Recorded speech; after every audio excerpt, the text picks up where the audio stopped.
Well, our engagement is continuing. The actions that are underway under the DSA and the Consumer Protection Cooperation Network are significant actions. Due process has to be followed. The alleged breaches are serious in nature. A number of EU directives in certain cases may well have been breached, and under the DSA there are very significant deterrents there, and ultimately the potential for very substantial penalties against the companies concerned. And similarly at the national level there are extensive powers there.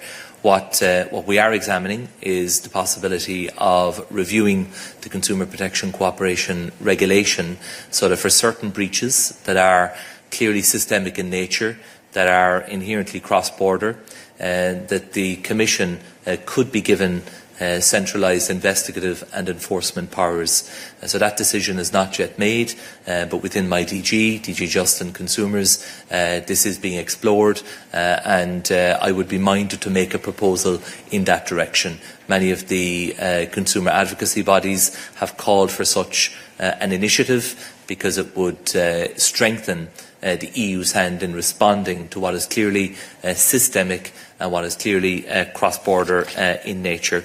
There has been good cooperation with the Chinese authorities, but I take your point. When you look at the volume, I think the context here is important. The volume has been doubling every year or two in the context of small parcels coming into the EU. So the scale of this is very, very significant. The manufacturing may well be ordered by companies outside of China, with the manufacturing done in China. So there are lots of different actors involved in the various supply chains that result in products ending up in the homes of EU consumers. So we have to adopt a comprehensive approach. I believe the e-commerce communication is a very important roadmap in that regard. I'll be working with colleagues in relation to it, but within my own consumer portfolio, enforcement is going to be a top priority, and that will involve working with all of the national authorities on consumer protection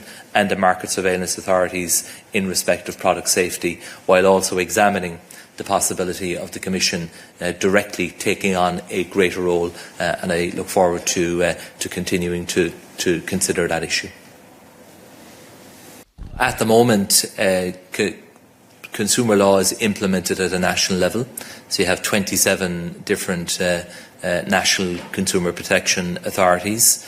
The Commission does coordinate their work through the Consumer Protection Cooperation Network, and were the Commission to have a direct role, it would mean that the enforcement of consumer protection law for certain breaches, and we would need to define exactly the threshold where that would be relevant, but certainly in the case of serious and systemic breaches, it would mean that the Commission centrally then would be the investigative and the enforcement body, rather than at the moment having a role of coordination, which is what its role is in the case of enforcing the consumer protection laws in the European Union. So that is an issue we are examining with a view to making a proposal, which then of course has to go through all of the normal assessment process, and ultimately would be before the College and the co-legislators. So we're at the early stages, but it is scoping work that we are doing within the DG. It does seem to me, as the Commissioner with responsibility, that we could do a more effective job overall on behalf of European consumers, were the Commission to have a stronger centralised role in investigating and enforcing the consumer protection laws of the European Union. Thank you.